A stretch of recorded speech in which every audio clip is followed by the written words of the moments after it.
يا عمرو يا ابن العاص قل لمعاوية: لا مصر مصر ولا دمشق كما هي، لا تونس الخضراء تونسنا، ولا ليبيا ولا اليمن السعيد يمانية.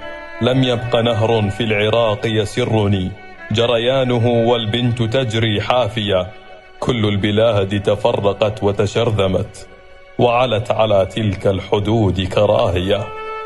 الدين أصبح سلعة لا تشترى، وهي التي بالأمس كانت غالية. القدس يشكو من ضياع مهابة، والناس في حفل المصالح لاهية. أعداء دين الله تحكم أرضنا، وكلابهم بين الشوارع عاوية.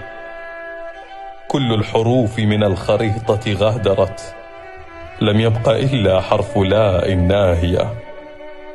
أين الصحابة؟ أين آل محمد؟ أين الذين لهم رؤوس عالية؟